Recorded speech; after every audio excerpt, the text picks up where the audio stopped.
El siguiente programa tiene clasificación A, apto para todo público. Aquí empieza Contrapunto Liberal, junto a Natalia Arias y José Lo Andrade, quienes analizarán los desafíos y oportunidades que definen nuestro presente y futuro. Acompáñanos en este viaje de análisis y discusión. Bienvenidos.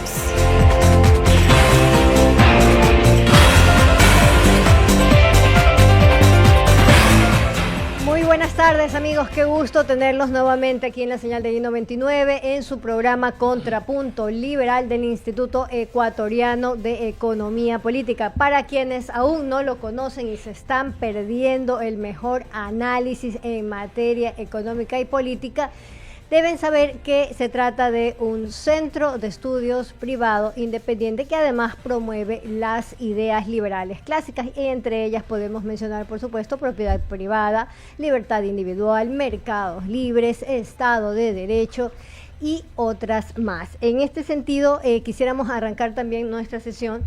En este momento, pues todos conocemos de la partida de Mario Vargas Llosa. El instituto, en ese sentido, pues ha mantenido siempre, o mantuvo, mejor dicho, una relación muy estrecha con pues este autor muy reconocido de Latinoamérica y además un gran defensor de las ideas de libertad. En homenaje a esta figura, pues extendemos un saludo para todos los amigos de la libertad y además, por supuesto, para quienes formaron parte de su familia y de su familia, en este caso, en el mundo de las ideas. Le damos una cordial bienvenida a Carlos Barrio Nuevo. Carlos, muchísimas gracias por acompañarnos en esta sesión. Hola, Natalie. Buenas tardes con todos. Listo, Carlos Eduardo. A ver, arranquemos inmediatamente con nuestro tema. Habiéndose ya dado la segunda vuelta de las elecciones, con este resultado que a más de uno nos ha dejado, en este caso, pues observando o tratando de entender qué es lo que ha sucedido en ese sentido, pero igual, por supuesto, pues valorando el rechazo, vamos a decir, a las ideas que nos han mantenido en el subdesarrollo en estos últimos 15 años, ¿no? Las ideas responsables, en este caso, que están todas contenidas en la Constitución del 2008. Y tú, como un especialista en estos temas, particularmente en materia laboral, pues ahora muy seguramente debes tener muchas consultas en este sentido, ¿no? La primera de ellas, antes de especialista, como abogado en sí, ¿se entiende en este momento probable la realización de esa constituyente que había sido anunciada? Bueno, probable siempre va a estar, ¿no? Ahora, las ganas que le quieran meter, eso será otra cuestión.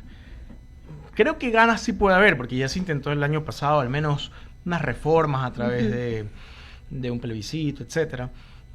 Entonces sí puede haber las ganas, pero también quiero ver hasta qué punto realmente son valientes, específicamente en este caso el gobierno, para promover una constituyente, al menos que nos brinde una constitución como la del 1998. Mínimo, si es que, y digo mínimo porque esa constitución de liberal tampoco es que era mucho, casi nada. Era más bien de economía social de mercado, me parece que era el contexto que podríamos nosotros resumir como el enfoque económico que tenía esta, ¿no? Pero al menos no teníamos esta cortapisa ahí. Estos neoconstitucionalismos que nos tienen atrapados en una total irrealidad frente a lo que pasa, por ejemplo, en mi ámbito, que es el desempleo. Les encanta que en papeles que se vea todo lindo, que la irrenunciabilidad, que la intangibilidad, pero en la vida real lo que se está haciendo es que 3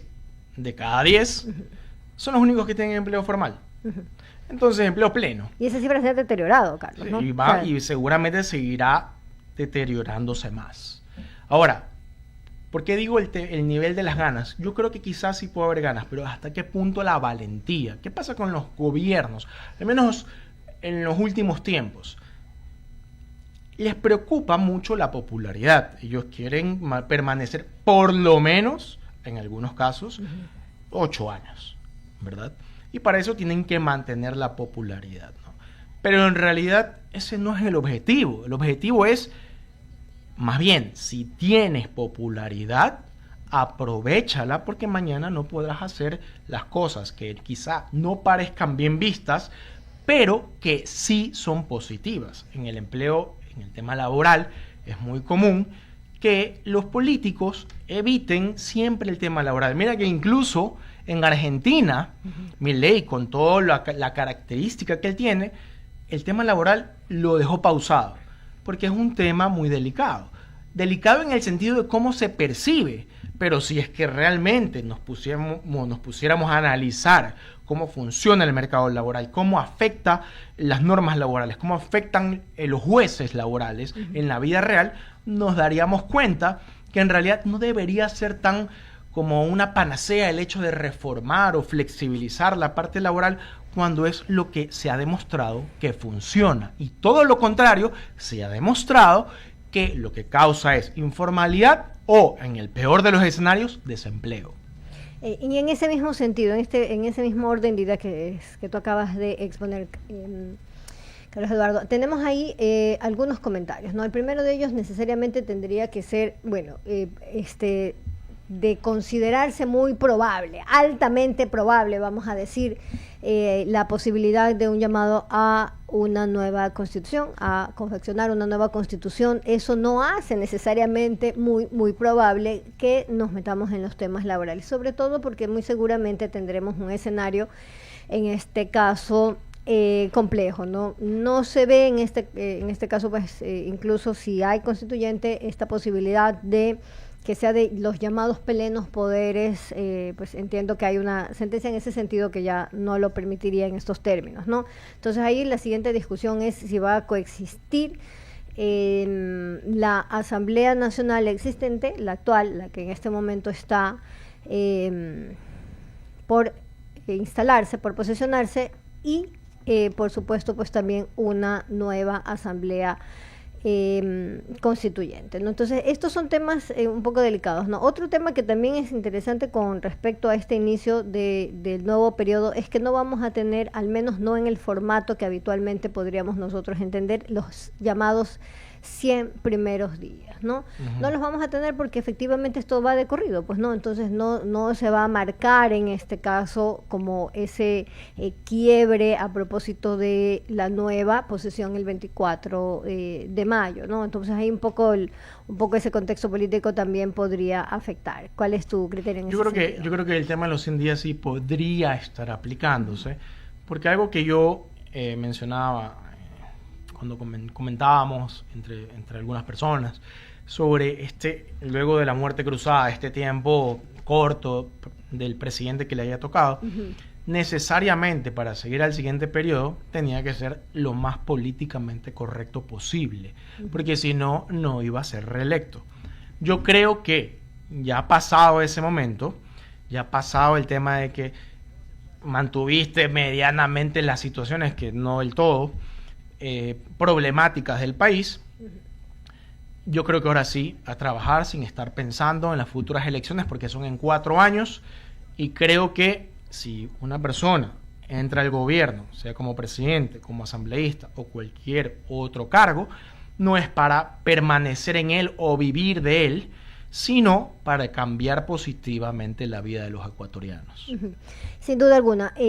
Vamos con este punto, ¿no? Porque ya aquí yo creo que vale la pena, habiendo hecho una introducción un poco extensa, hablar directamente de cuáles son esos artículos que, voy a decirlo con todas las letras, estorban para la creación de empleo, ¿no? Y ahí hablemos un poco más en ese sentido, porque claro, la generación de empleo está naturalmente atada a la capacidad de captar inversión. Entonces ahí hablemos un poco en ese sentido. Vamos a usar la figura que no me encanta, no soy una gran entusiasta de la figura de la motosierra, pero vamos a usarla en este momento, ¿no? Viene Carlos Eduardo y le dicen, tú escoge cuáles se quedan y cuáles se van.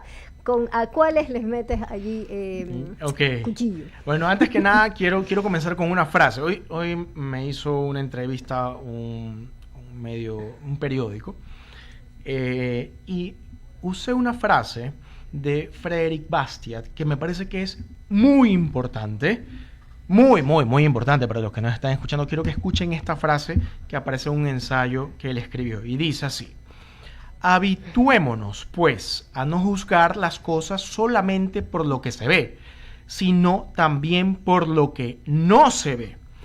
¿A qué se refería en este ensayo Frédéric Bastiat, este economista francés? Y es que usualmente, como ciudadanos, cuando vemos políticas públicas, solo nos damos cuenta, valga la redundancia, que vemos lo que se puede ver, pero no vemos lo que deja de ocurrir cuando se aplica determinada política pública. Por ejemplo, ahora se ha mencionado que quieren reformar o cambiar la jubilación patronal que ha venido causando desempleo a las personas trabajadores adultos medios, más o menos entre 40 y 60 años, y para evitar eso quieren generar un fondo para que vaya luego un fideicomiso, etcétera. Todavía no han dicho de cuánto, pero no importa. Así sea un centavo, es demasiado. ¿Por qué? Porque lo que no se ve es que la situación, cuando se sumen los costos, lo que genera es desempleo o informalidad. Actualmente las personas creen, por ejemplo, que el salario básico es 470. No es así, es casi 660, porque hay que pagarse un 40% más de 13º, 14º, vacaciones, fondos de reserva, aportes patronales al IES, y eso que no estoy mencionando en el caso de algunas empresas o empleadores, las utilidades, que puede ser más. Entonces significa que cuanto más quieren, en vez de ir hacia la dirección correcta, que sería disminuir los costos corrientes, o por lo menos los costos de salida, que son indemnizaciones y bonificaciones cuando se termina un contrato, que es lo que más preocupa sobre todo al emprendedor que da empleo, es justamente estamos yendo hacia el otro lado, viendo cómo evitamos, supuestamente, porque el plan es evitar los despidos de las personas que están por cumplir 20 años de servicios. Pero lo que están haciendo no están cubriendo nada, están maquillando, porque lo que va a ocurrir es, si me aumentas el precio, el costo de los contratos de trabajo, significaría que o dejo de contratar y aumentar mi nómina, o simplemente voy terminando los contratos. Entonces va a ser menos perceptible, eso es lo que decía Bastiat, ¿no?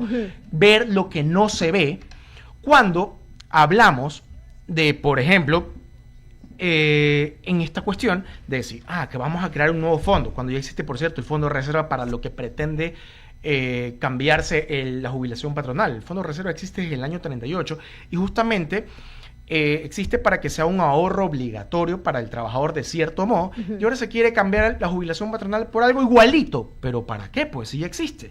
¿Por qué aumentar los costos? La idea es bajar los costos para formalizar a los que están informales y pasar del desempleo al empleo formal a los que están en el desempleo.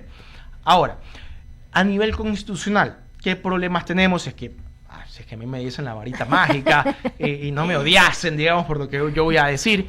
Bueno, una de las cuestiones, hay varios principios en la Constitución actual sobre el trabajo que son hermosas, pero en la práctica no sirven para nada.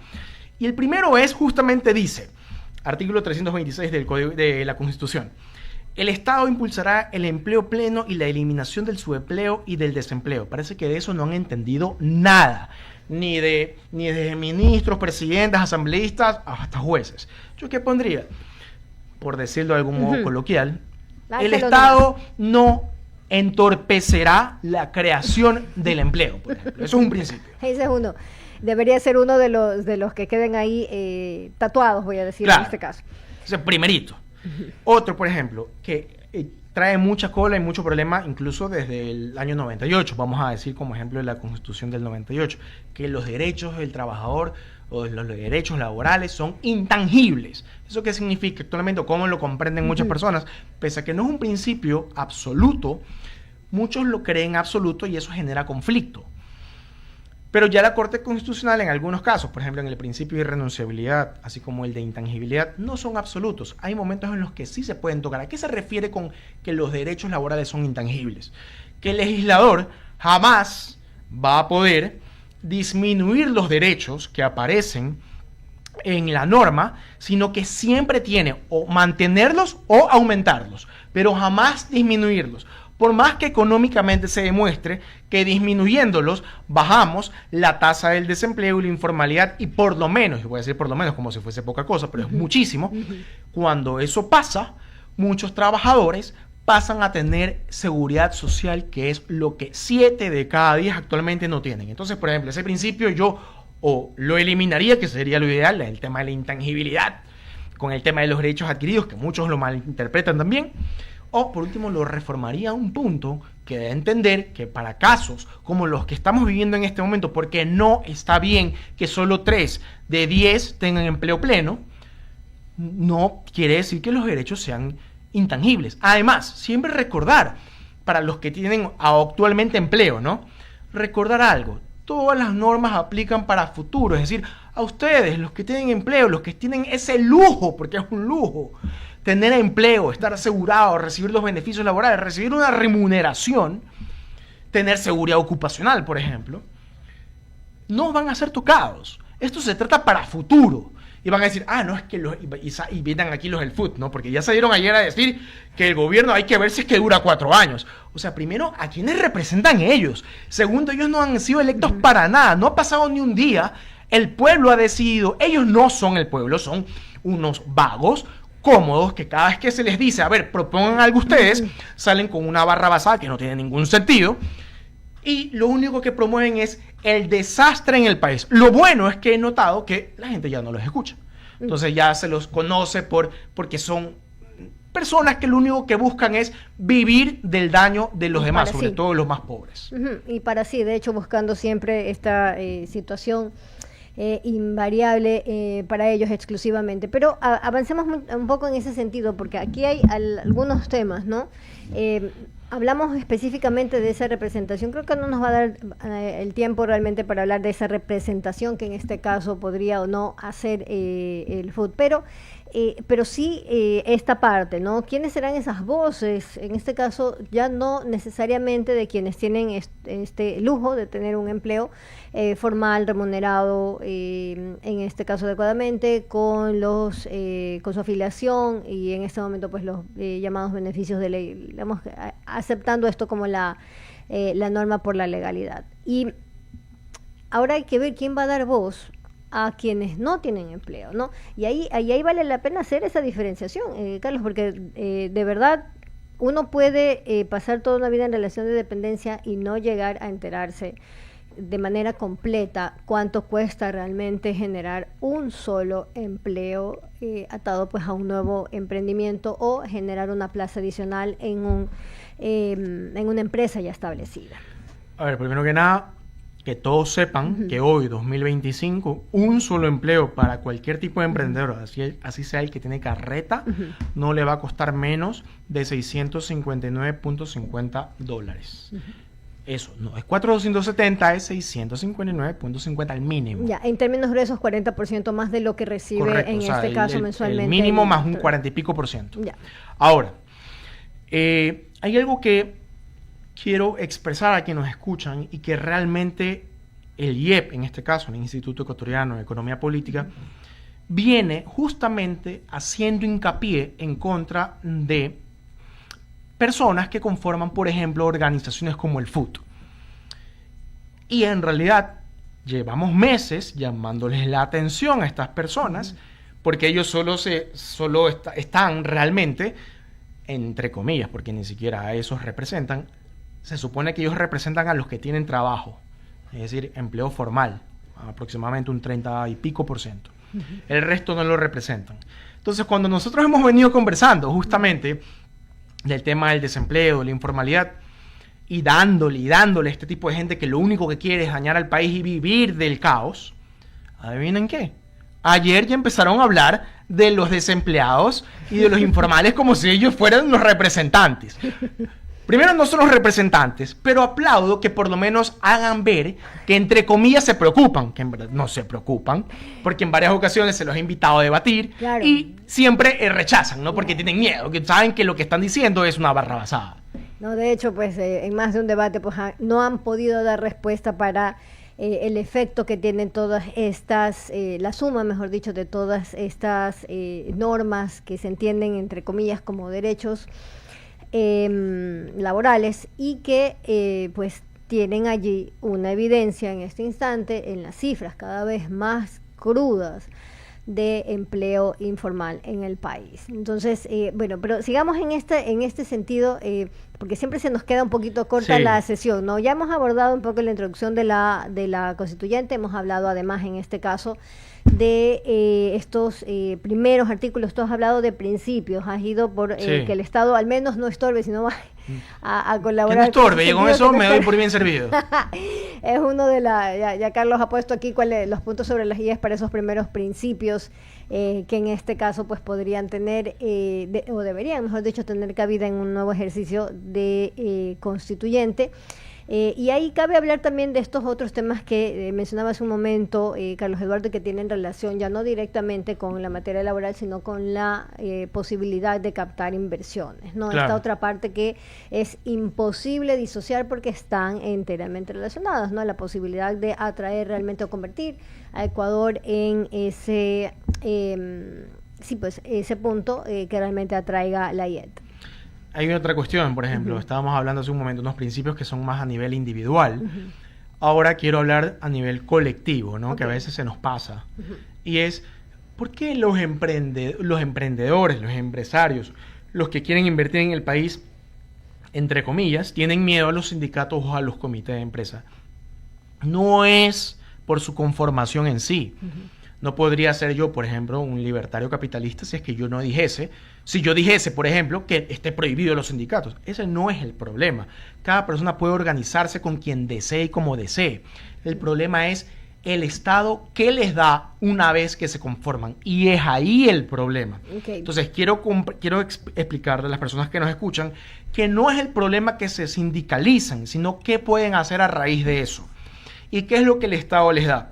Les da la posibilidad, primero, de encarecer aún más la ley laboral a través de un contrato colectivo.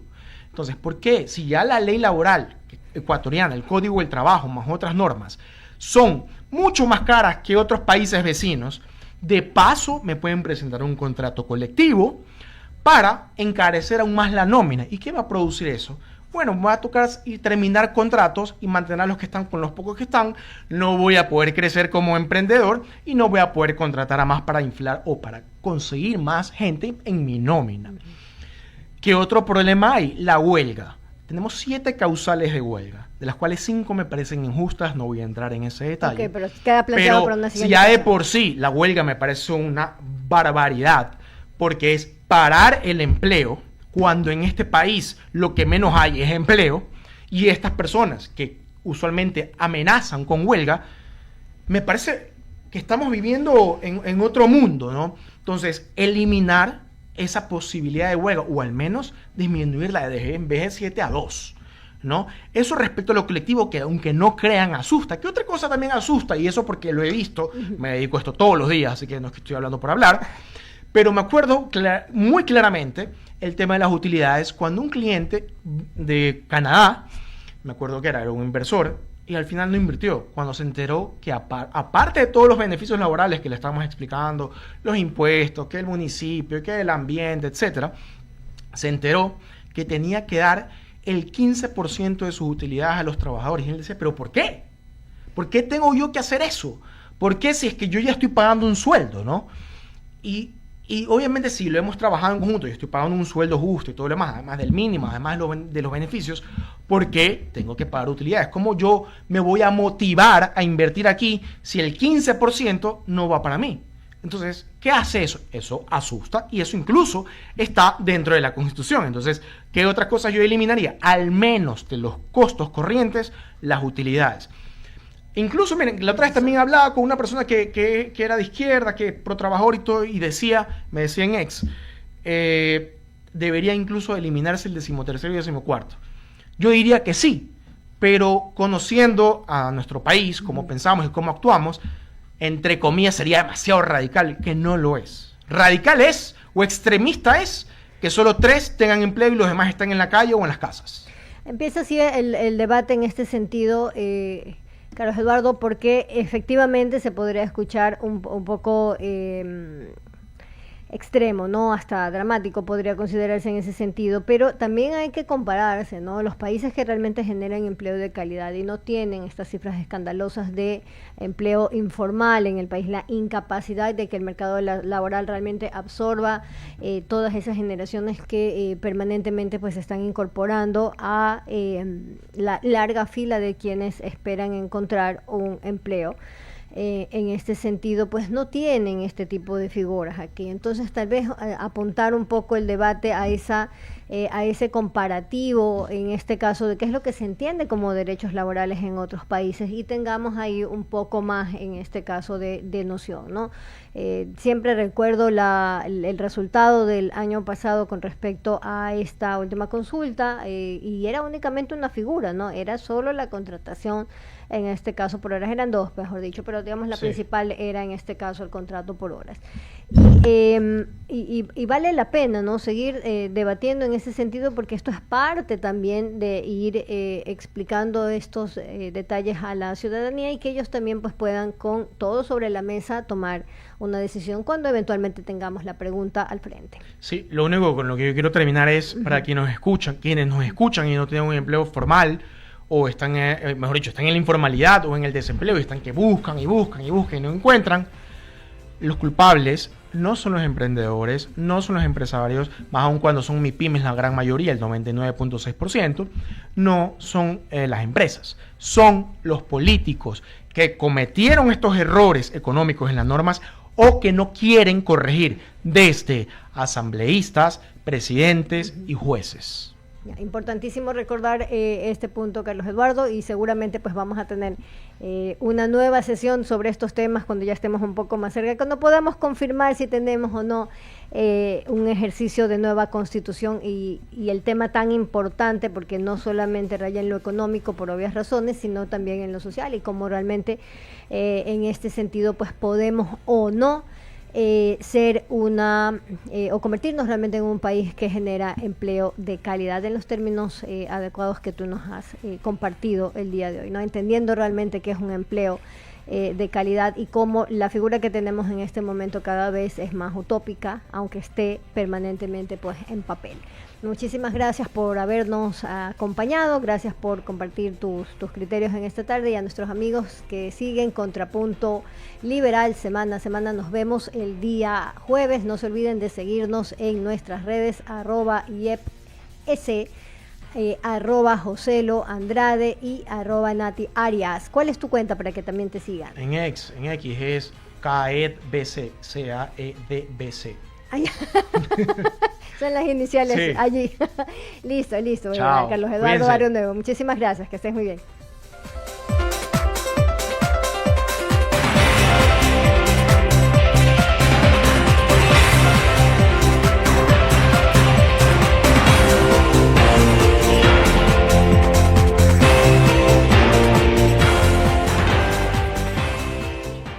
Hacemos